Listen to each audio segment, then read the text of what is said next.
My name is Tomás Kenny. On behalf of the Diocese of Kerry, I'm delighted to welcome you all here this evening to our first webinar for this academic year as we celebrate Creation Time. And a special welcome to our guest speaker this evening, Dr. Niamh Brennan, and I'll say a few more words about Niamh in a few moments. But first, I'd like to just invite you all to enter into a space of prayer and reflection before we begin our webinar this evening. So I'd just like to ask you all to take some time of quiet now and bring ourselves into God's presence before we begin our webinar.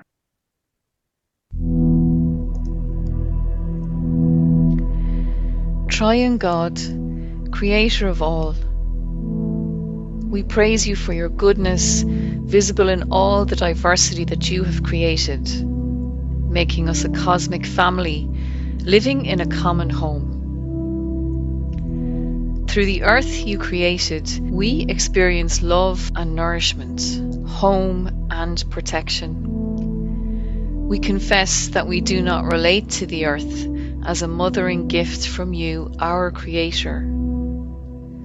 Our selfishness, greed, neglect and abuse have caused the climate crisis, loss of biodiversity, human suffering, as well as the suffering of all our fellow creatures. We confess that we have failed to listen to the groans of the earth, the groans of all creatures, and the groans of the spirit of hope and justice that lives within us.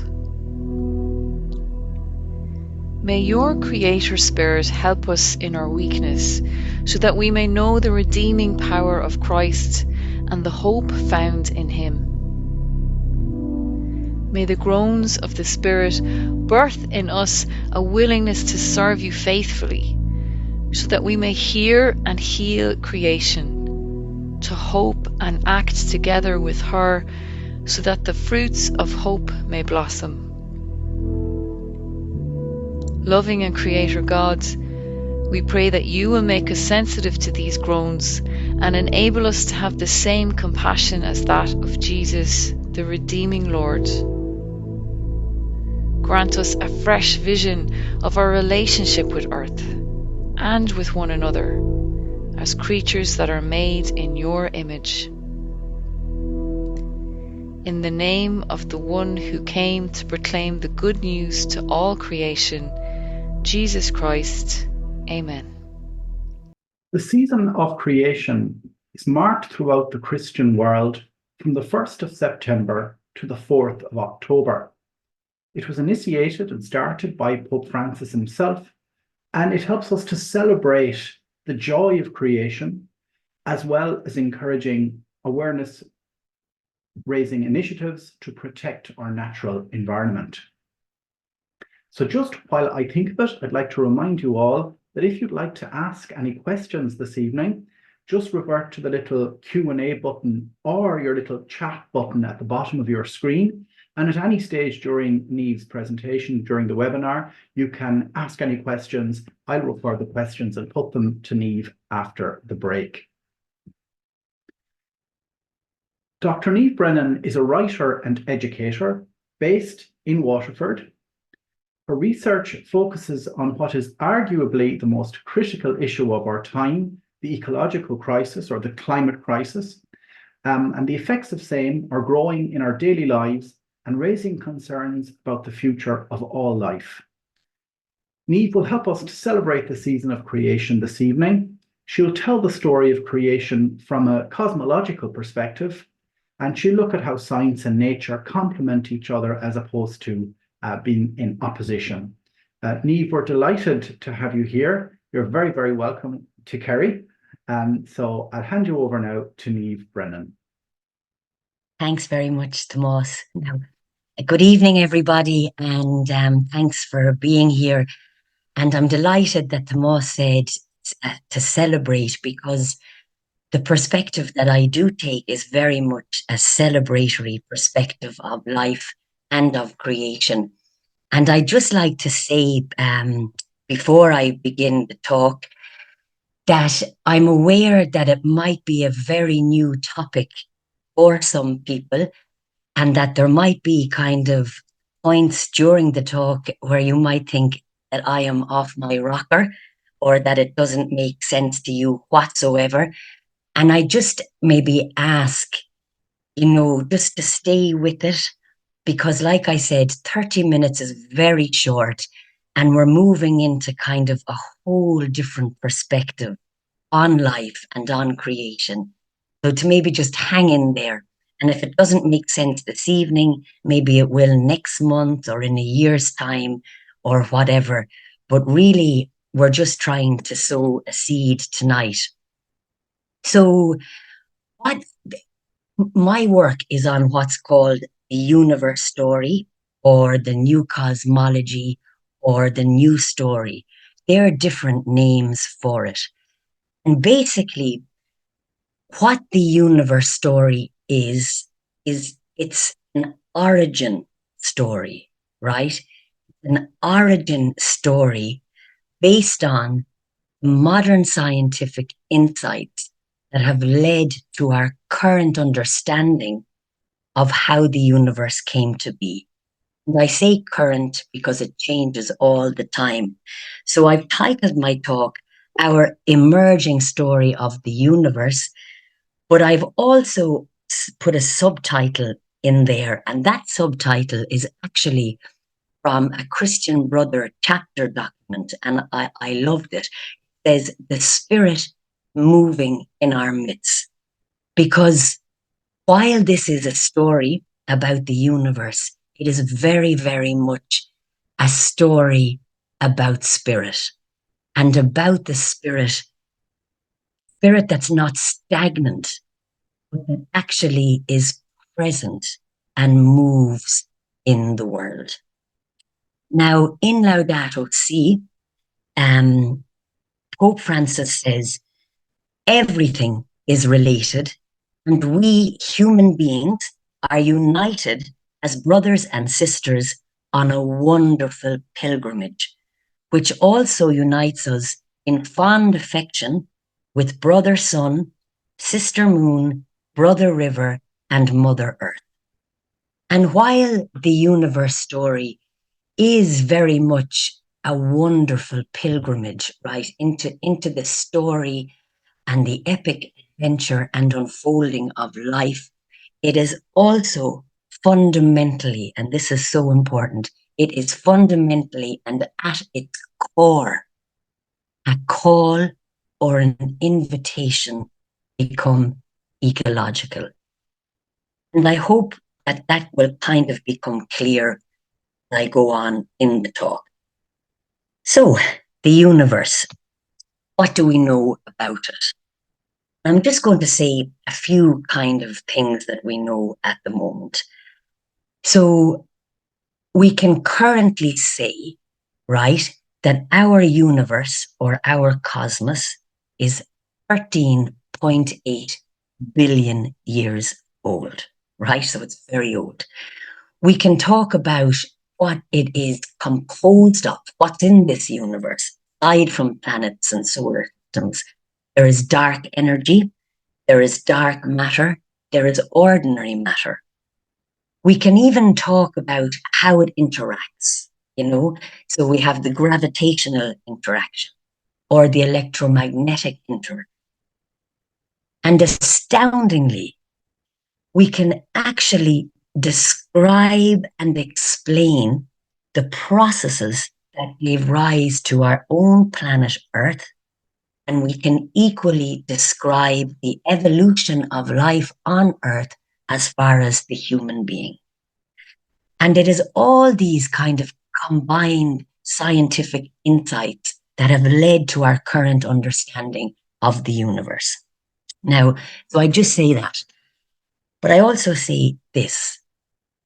Even with all of this information, And even with all of this knowledge, we are supposedly one of the most knowledgeable generations ever lived. Even with all of this, we still have not learned to treat each other any better. So all of this information has not enhanced our human to human relationship. And you only need to turn on the television to witness that. Even with all of this information, we still don't treat the planet any better, or the creatures that we share the planet with. We still mine, we still frack, we'll fly all over the globe, looting. We still do all of these things. And the last thing I'd like to say, and this is just, you can ponder on this one, even with all of this knowledge and information, it still hasn't really begun to challenge our concept or our understanding God, of how God might relate to me and of how I might relate to God. And Thomas Berry, he was one of the leading proponents of this universe story, was also a Passionist priest. And he said that the reason for that is because this story still remains at a very scientific level. But I said it at the very beginning. The universe story is not just a story of science, it is also a story of spirit. In fact, it is a sacred story. And Thomas Berry would go on to say that the biggest spiritual need of our time is to interpret the evolutionary process. Now, I hope I haven't lost people. I'm just trying to build up why this story is important. And I'll go back to Laudato Si. And in Laudato Si, Pope Francis actually identifies the root causes of this crisis.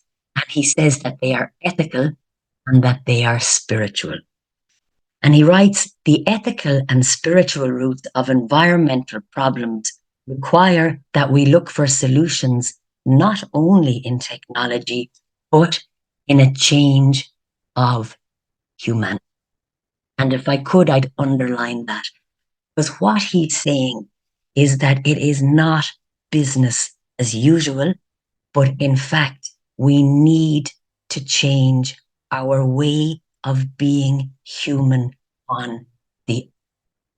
We need to change how we understand what it means to have a human being on this planet.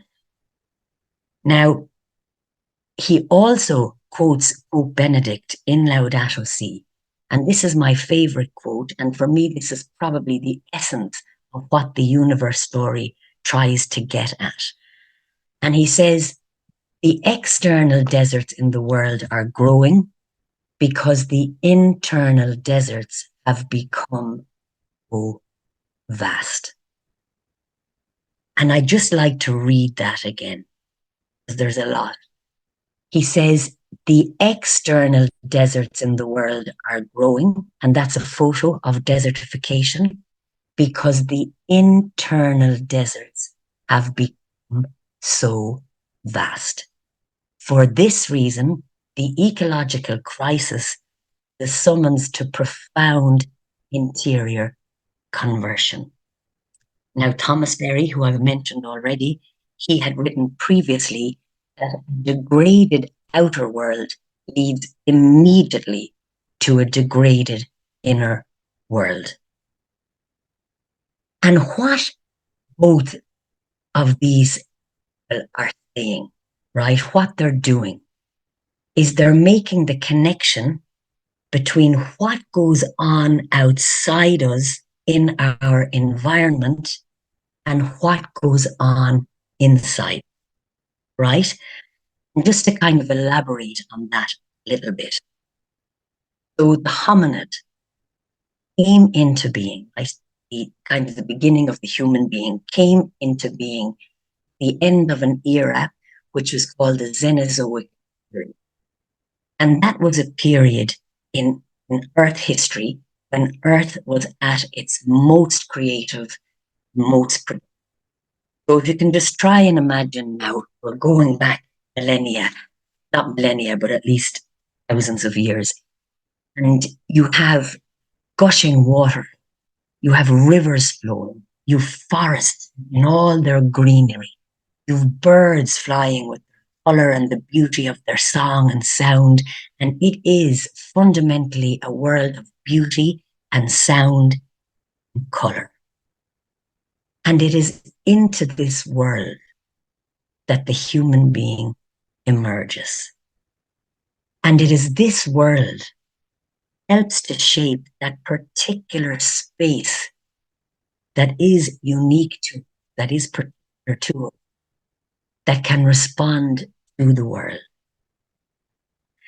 And so straight away, we have food for our body. We have wonder for our imagination. We have beauty for our mind. And we have intimacy. Now, so that's how kind of shaped we are by the world. And right now, 2024, what Pope Francis is saying and what Thomas Berry is saying is that it is the depth or the quality of our interior life that is actually shaping the world around us. Now, again, I'll go back to, and I hope I'm not losing people. Like I say, just kind of go with me. Back to Laudato Si again. And in this particular piece, Pope Francis says, it is we, human beings, above all, who need to change. We lack an awareness of our common origin, of our mutual belonging, and of a future to be shared with everyone.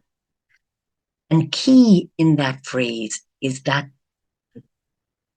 key in that sentence is the phrase, our common origin.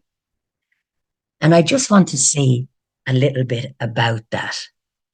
So science tells us now that 13.8 billion years ago, our universe began as a single, smaller than a pin.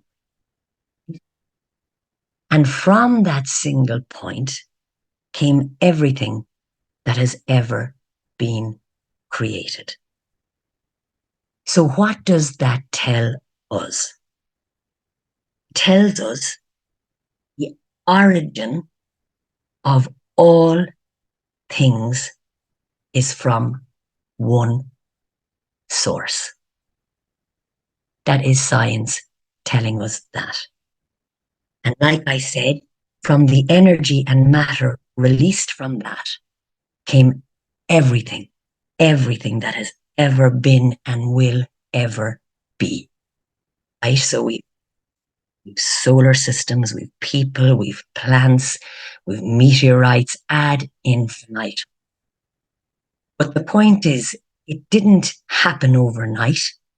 It didn't happen in a week. It took a journey. In fact, it took a 13.8 billion year journey for Earth to be the planet we know and love today. So Earth is 4.6 billion years old. It has also changed. Early Earth was absolutely inhabitable and there was no oxygen in the air. So the oceans would have been a brownish color and the atmosphere would have been orange, completely chemical. Over the course of 4 billion years, in this planet that we know. And I suppose what this highlights or shows is that there is a profound mystery, transformation at work in you. And Brian Swim and Mary Evelyn, they describe this the best I have ever heard. And they say that the deep truth about matter is that over the course of 4 billion years, molten rocks transform themselves into monarch butterflies, blue herons, and the music moon. In other words, Earth was once like this, that became this, and this, and this. And my point in kind of highlighting that is that it shows us we are so much more interrelated than we ever knew. And it situates us not just in earth processes, but in cosmological, that we take our part in a story that is much, much larger than us. And the second reason I mentioned that is because it also shows that our spirituality is not separate to the processes brought earth and life forward, but our spirituality is shaped by those very same processes. Now, I just want to say kind of one last theme. And like I said, this is a big story and you have to pick and choose what you can start with, especially if people are new. And I just want to focus on the whole aspect, time. And the reason I want to do this is because it kind of gives us an understanding, a new understanding of what it means to be human. And this is what Pope Francis is telling us that we need to aim for. So just to say kind of little, in numbers, a little bit about the universe. So I've mentioned this already. It's 13.8 billion years old. 300,000 years after that initial release of energy, stars were created. 180,000 years after that release of energy, we get galaxies. 9 billion years, that's 2/3 of after that release of energy, we get Earth. Then the first life was 3.8 billion years ago. And actually, as I talk, I'm confusing myself.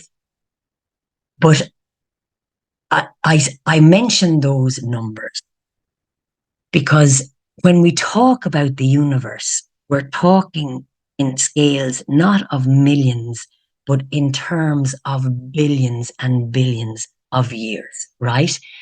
And that is unfathomable to us. We can't conceptualize like barely in hundreds, never mind thousands or millions or billions of years.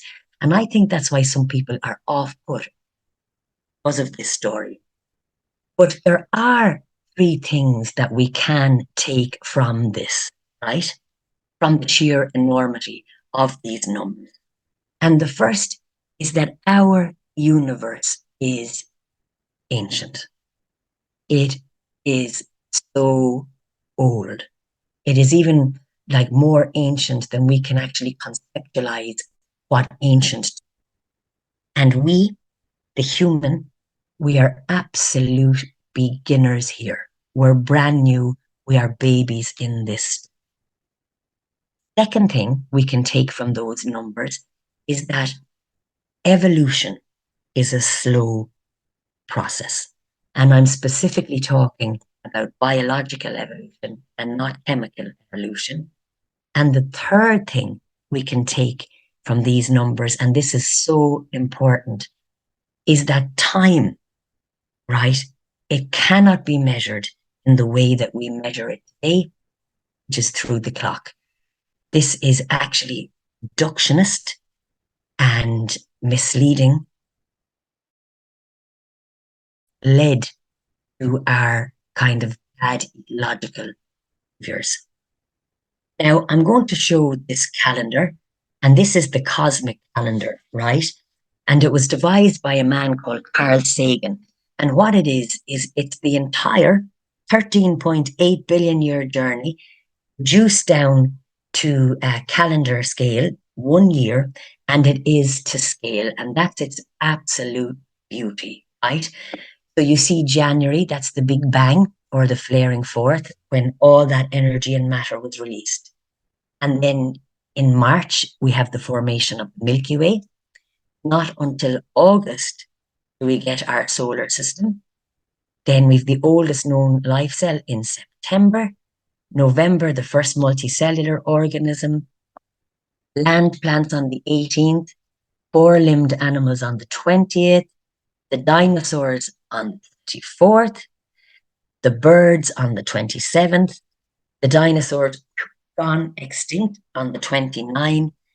And we, the modern human, right, the Homo sapien, the one who knows they know, we don't arrive until 6 minutes to 12 on the very last day. So just take a look at that calendar there now, and you can see how our universe develops through time, or it transforms through time from simple to more complex organisms. There's that, but also you can see how it always becomes more than it was.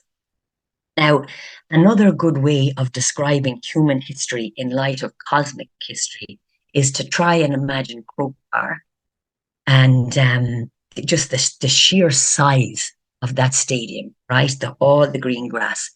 Human history is like one hand down on that.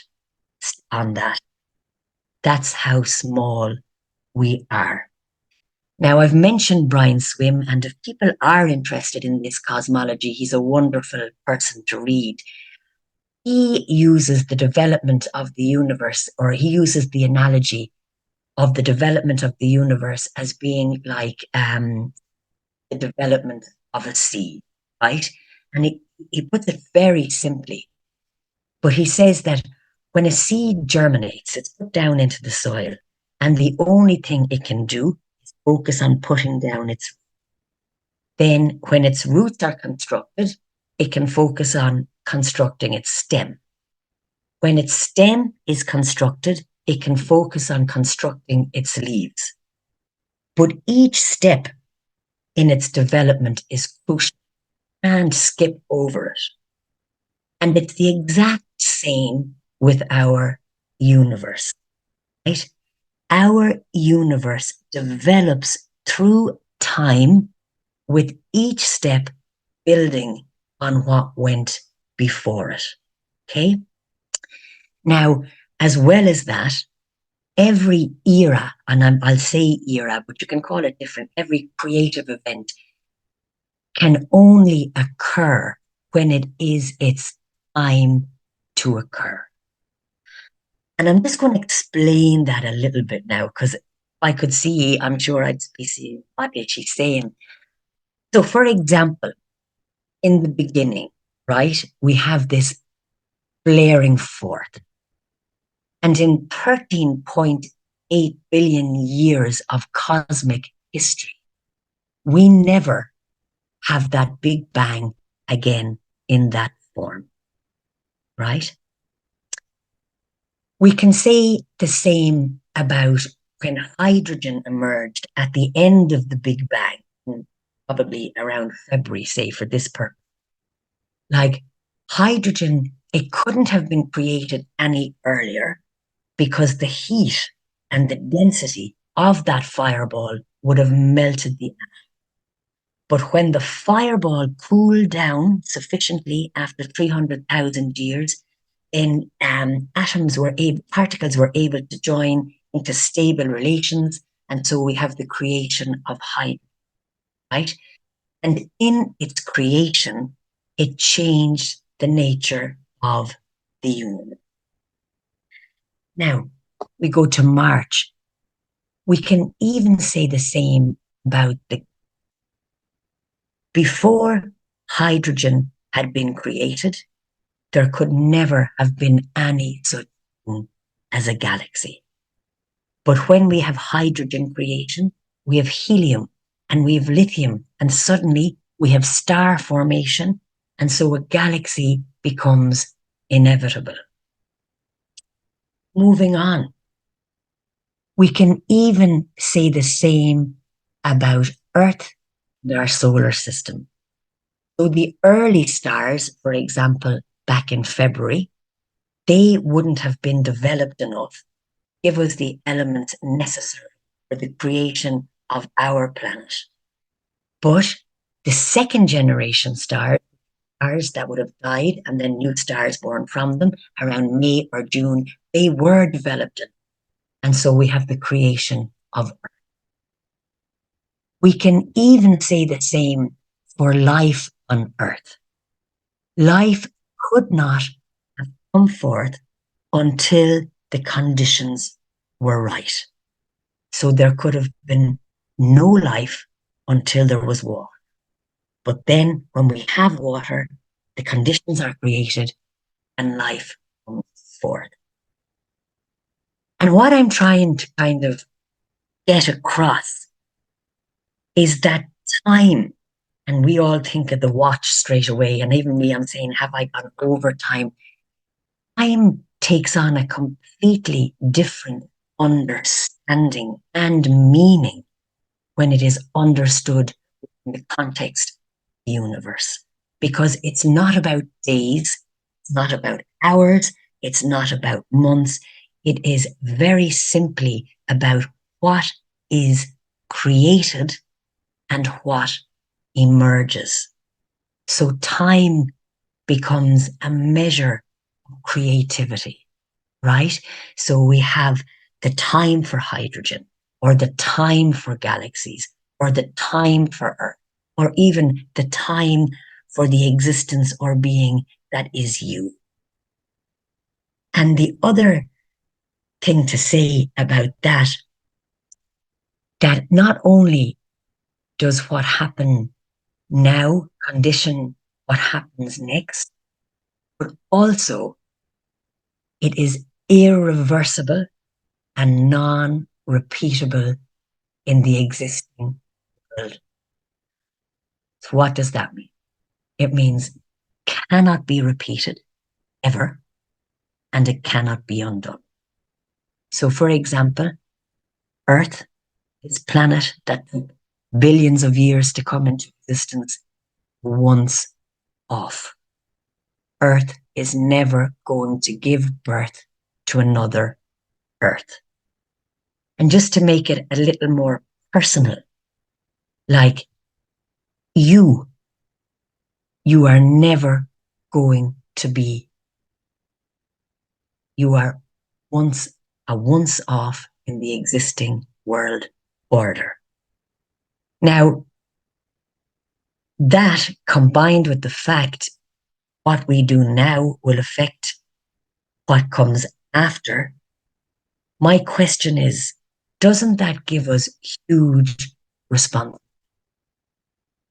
And doesn't it, in fact, make our lives and how we choose to live them hugely important? Now, I want to make, in the hope that I haven't lost everyone, I want to make another point. And it's the whole thing about deep. And what I've tried to point out there is that the universe is not a place. It's not a box, right? It's a journey. It's a journey that is unfolding in time, that is present now in you, right? That's what the universe is. Now, so deep time is an understanding of time that was, when it was coined officially, it was to do with geology. And he realized that the Earth is not 4,000 years, but in fact, all these fossils showed that it could be maybe millennia old. And they coined this phrase, deep time. And now it's been expanded to include the age of the universe. We now know it has a beginning and we've been able to date it. And what deep time tries to do, right, is it tries to orient us as humans into just how big the picture is and how many things have had to happen in order for us be here. And you can just see that through the calendar. So to think in deep time, right, means not just to think in human history or not just to think in Earth history, but to think within the history of the entire universe. Now, as I always say, and it's a shame this is Zoom because it'd be much better if it was interactive, like that is a beautiful concept. How do you embody it? Or how do you relate to it? And Brian Swim used to do an exercise with us, and he'd say, hold up your arm and tell me how old your arm is, right? And I might, and you could do this at home now if you like, and I might reply, my arm is 46 years old. And he'd say, absolutely not. Your arm is 13.8 billion years old. Why? Because it contains that same energy that was released in the Big Bang that has been traveling down through time and is now in your body, the energy that is you. It contains iron that was created in stars that are now in your blood, and those stars have died. It contains primordial hydrogen that was created once after the Big Bang and is now present in the water in your body. And that is deep time, right? It's the recognition, like, or even the reverence for the seamlessness of creation. It doesn't stop and start and stop and start. It is one single unfolding event down through time. In other words, all of time is in your body. The first cells are here. The supernova explosion is here. The fireball is in your body. And what has this got to do with the energy? We weren't dropped into the world from outside of it. No privileged position. Our privilege is just being here. We come out of every single thing that went before. So another way to understand time is this. What is time? Time is the depth of, and everybody on this Zoom, every creature that has ever walked this planet is the depth of things. Now, I want to make just one other point in relation to time, and it's to do with vision or deep vision. And I'm sure you're familiar with Teilhard de Chardin. And in the human phenomena, he says all of life lies in seeing, see or perish, right? And because we have one of the most limited understandings of what it means to be human, and because we do not know this cosmic, we don't see what's in front of us. We don't see the world, right? We see trees as lumber, or we see bogs as fuel, or we see rivers as holding fish that we can, or we maybe see mountains as sources of uranium, without in fact realizing that all of these things, they predated us being here. They shaped and facilitated us coming into being here. Like we see Earth as a resource, we all bounty of Earth utilities to serve, right? That's number one. Number two, because we don't know this story, and I argue this, we live in such a mechanical and function. So we have divided time into pieces And we all do this, and I'm guilty of it. And so our alarm goes off at 7. We're at work at 9. We come home at 5. We maybe have a cup of tea at 7. We go to bed at 11. We do this Monday, Tuesday, Wednesday, Thursday, Friday. We take a break on Saturday.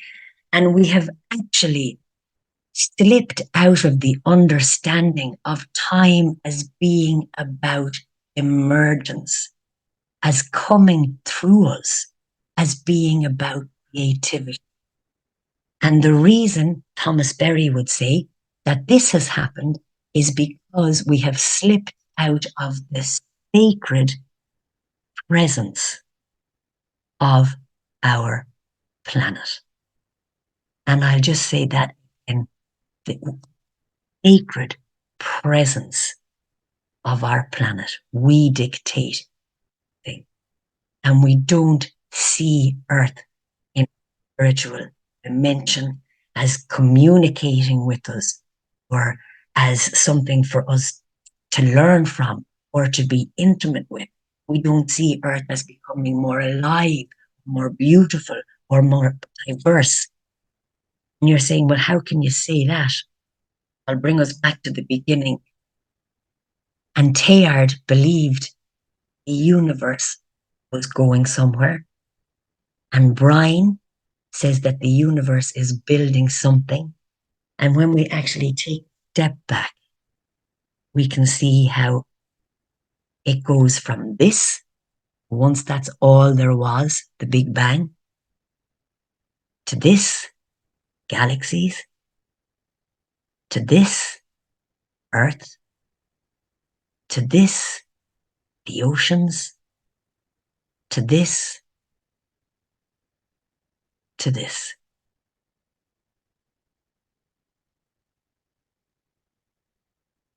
My favorite line encapsulates it all is Drew Dillinger's line.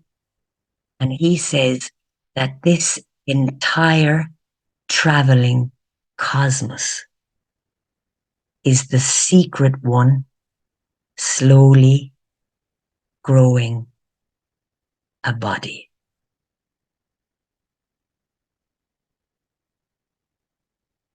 Not just a human body. I don't mean to end with human as in that we are the pinnacle of creation, because I don't believe we are, but we are something special as well, as all creatures are. And I'm just going to finish up, right? As the universe develops physically, right? And we can see that in our chart very clearly, that there's more and more different beings with different functions and different forms and variety. So it's developing physically, always becoming more. But as it develops externally, Teilhard would argue that it is also developing internally. It is developing in spirit. And how could anyone make such an audacious claim? And Teilhard says that we can make such a claim when we begin to reflect on the human. Because in the human, the universe begins to develop its emotion and its feeling. In the human, the universe explicitly begins to love. In the human, the universe explicitly begins to suffer for whatever reason. That's one of the most mysterious. In the human, the universe begins to pray, because we know there is something much larger than my own existence, and we are awed by what is here. Brian would say that we, humanity, we are a center where what is deepest can come to life. So we can take the world in, its beauty, its suffering, pain, its sounds, its colours. We can take them in and we can respond. That is our ability.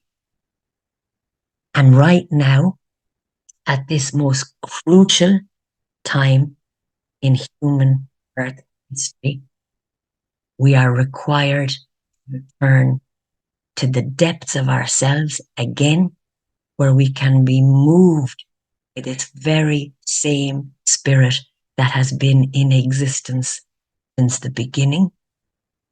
And we can turn our attention to earth. Pope Francis calls earth the most malnourished of all our poor.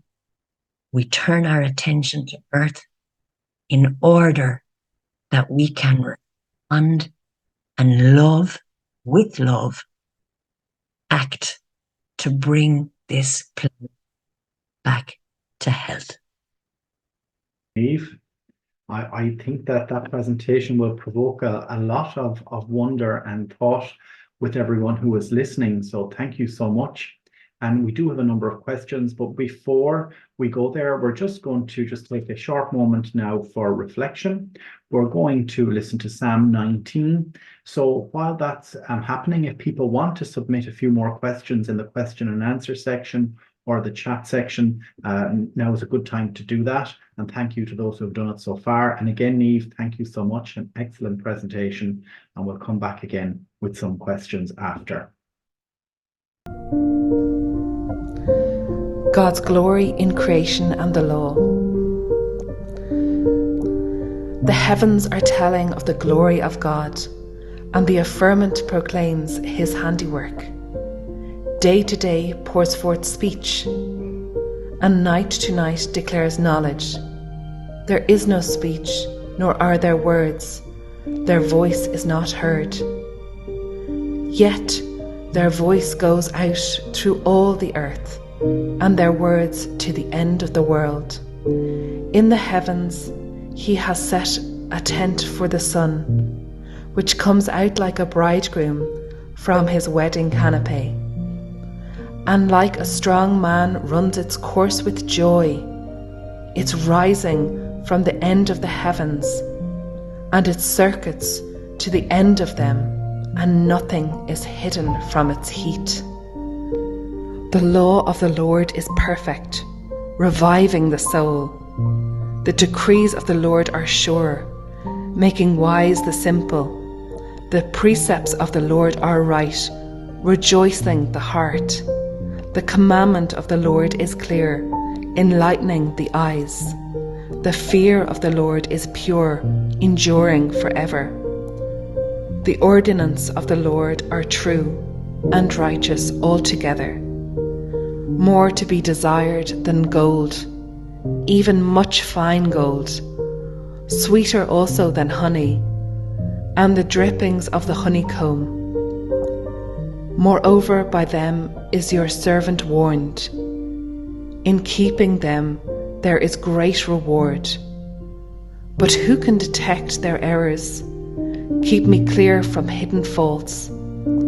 Keep back your servant also from the insolent. Do not let them have dominion over me.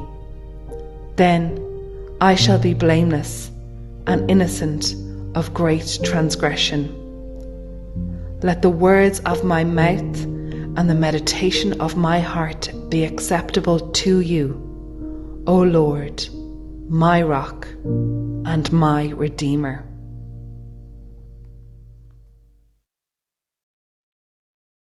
Okay, Niamh, we have quite a few questions, and we may have time for maybe 50% of them if we're lucky. So I'll get started on the questions if you're happy to take them, Niamh. Is that okay? Yeah. Great. And now this one, I'll just read it out to you and we'll see where we go. Would it be fair to say that we weren't always the way we are now? Cultures such as North American native Indians traditionally had a much more spiritual and respectful relationship with all of creation than the Western world. They believe that we are the newest arrival on Earth. Therefore, we have the most to learn. And they knew this without science. At 100%, and most indigenous cultures saw a sacredness and a spirituality in nature, including our own Celtic spirituality. So I think our mindset is probably maybe 400 or 500 years, but the devastation that's happened in that disconnection has been immense. But just to say, when Thomas Berry and Brian Swim put the universe story to narrative, put this science, it was for the global north, because they said we are the ones that overconsume, we are the ones who've lost our story. And in fact, Thomas would say that we need to draw on indigenous wisdom as a guide as we go into the future. So that person is. Thanks, Niamh. Another question there. The Genesis story, Adam and Eve, this has come up a few times. It might also be called an origin story. Is any of it true, and what parts of it must be true? These are really like big questions for short answers. Yes. Now, like the thing about stories is not the truth of them, but what they teach us. And we still think mythologically. We still think in story form. And the Genesis story was a way to teach us certain things. It doesn't make it irrelevant now. And like Bible is full of parable stories that are still relevant today. In terms of what I have just spoken about, it is the current accepted understanding. Will it always stay like that in science? Possibly not. But the interesting thing about it is, as I tried to kind of show at the beginning, we've all this information, we've all this knowledge, and it means nothing because we understand through story. We are storytellers, and all stories kind of have a role in how they teach us. So it's not necessarily truth, but what can we learn? Now that's a very kind of short answer to a very complex question. No, thank you, Niamh. No, that's very helpful. Another one here. Does scientific communications technology erode the human spirit to the extent that we are losing our collective strength and wherewithal, to the extent that we may lose future human battles, similar battles to climate change, which we haven't quite won? Yeah, that's the question again, AI, and what are the ethics of it? And like when you look at the G-bot and all those things that can, like, it definitely is an issue, but is a tool. We can't control ourselves. Problem, rather than the technology itself. But I would also like to say I'm a believer in the human spirit, and I think it would take a lot to subdue. Sorry, Niamh, could you just say that last bit again? The human spirit as well. I said I'm a believer, but the human spirit is only part of a much, much larger spirit as well. And like I tried to show, that spirit is going on and on and on and on and on and on. So I don't think, I would like to believe it cannot. Yeah, I think we have time for one or two more, Niamh. One person has asked about what books can one read to help on a daily basis to care for our Earth and our planet. On a daily basis, like more kind of the actions, is it? Yes. Yeah. I would direct them back to your own diocese there, and like I know that you're running workshops, on kind of action and engagement workshops. Isn't that correct? Yes. Yeah. That I'm assuming the person is from Kerry. There's loads of websites as well. Even on Laudato Si, they give you different things that you can do locally in your own home and stuff like that. But you know what? Like, those things are really important. Really, really, really important. You know, it's so important to act. But ultimately, unless we change our view, none of those actions will be sustained. And for me, so one of the most important books that you could probably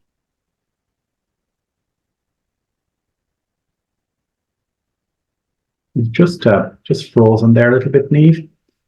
Don't worry, you'll probably come back to us in a second. Sorry, Niamh, you're just absolutely paused there. That's okay. You paused in time and Oh, space. sorry. Okay. I thought that You paused in just time as and well. space. Sorry about that. No, Niamh, thank you so much. We may be able to come back to those questions because I have them recorded here. But we're just have you any kind of finishing thoughts just before we go to Sylvia Thompson of the JPIC group here in Kerry, who just highlight more of what you just said there about what they have to offer here in Kerry? No, it's like, Final comments. can I just read one quote, Yes. if that's okay? And I'll just share. And I battled with which one to actually finish with, and but this, and I think this sums up the universe story, or our story. And it says, nothing that is worth doing can be achieved in our lifetime. Therefore, we must be saved by hope. Nothing which is true or beautiful or good makes complete sense in any immediate context of history. Therefore, we must be saved by faith, and nothing we do, however virtuous, can be accomplished alone. Therefore, we must be saved by love. And part of the whole universe story thing is to make us fall in love with the world around us, not just the human world, but this immense, alive, whole world. What it is, it's a story of love. Thank you, Niamh. They're very, very poignant closing words there. So just to say a big thank you to Niamh.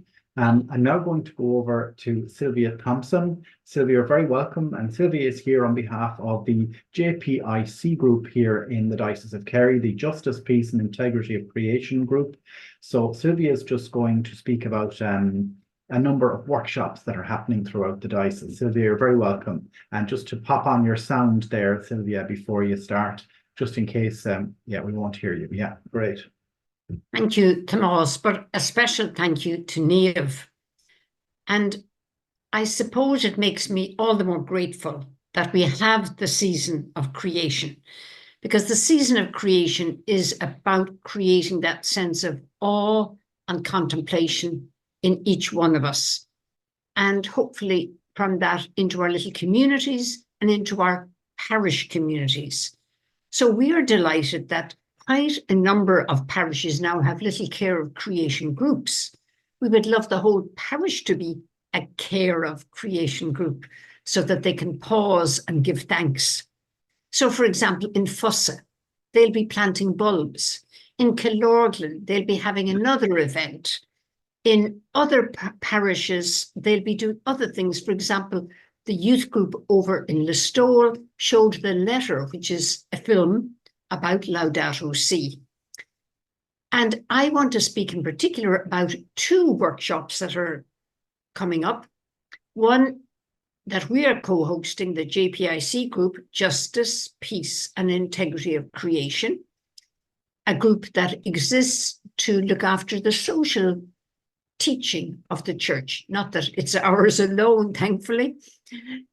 Our work is that to do with reverencing the person, reverencing creation, thinking about homelessness, addiction, migration, all of those. They're the issues that we try to highlight and bring people to act upon. So on the 28th of this month, still in the season of creation, we're delighted to be co-hosting with the parish of Our Lady and St. Brendan in Tralee. They have decided to respond to the Irish bishop's call that went out to ask us to set aside 30% of parish grounds as a haven for pollinators, not immediately, but by 2030. And so they've called their project the 30-30 Vision. And for that, they have a plan. Their place hasn't gone suddenly wild, no, but they have taken first steps and they've had help along the way. And there is more help. So they're inviting us to their parish on Saturday the 28th at 10:15 until 1 o'clock. They're going to share what they have done. We'll be able to have a look at it, and then we'll be able to hear from ourselves, the JPIC group, what resources there is and are available. We have wonderful heritage officer in Cork, a biodiversity officer in Kerry, who are also there to help. We're all there wanting to help. Some parishes are doing their own little projects. Killorglin has been doing a project for quite a number of years, and they'll have their parish event on the 28th, on the same day at 10:30. And of course, our own parish, our own diocesan website has many things on it and all the resources, and they've been sent to all the parishes. And you can look at our Facebook and our website, and you can look at the Catholic Bishop's website. So Niamh has reminded us that it's all about reverence and awe. And you know, Pope Francis wrote Laudato Si, collaborated with all sorts of people to do that, including an Irish theologian. And he later wrote, more recently, Laudate Deum. And the quote from that is, "The world sings of an infinite love. How can we fail to care for it?" And so maybe in the sacred spaces in your churches for a season of creation, you might put some of those elements. It might be soil, it might be water, it might be the seeds you're planning to plant, the bulbs you're planning to plant, native ones, local ones. Your creativity is there. We have imagination, so let our imaginations go wild. Thank you, Niamh. Thank you, Tomás. And thanks to everybody who's watched tonight. Thank you, Sylvia. And again, well done to all the work of the JPIC. And to finish off tonight, just a few words of thanks, especially to Dr. Niamh Brennan, all the way from Waterford, to Sylvia, to Bernie McCaffrey, and to the work of the committee of the JPIC here in the Diocese of Kerry. And a thank you to Father Ger Godley for all his technological work in the background. Thank you so much, Father Ger. So just to say to you all, thank you for attending. It was great to have so many people here this evening watching and listening to this very inspirational webinar. So to wish you all well, I could say safe home, but you're already at home, but just have a lovely evening, and we look forward to seeing you at our next webinar, which I'm sure won't be too far away. Thank you very much and good night.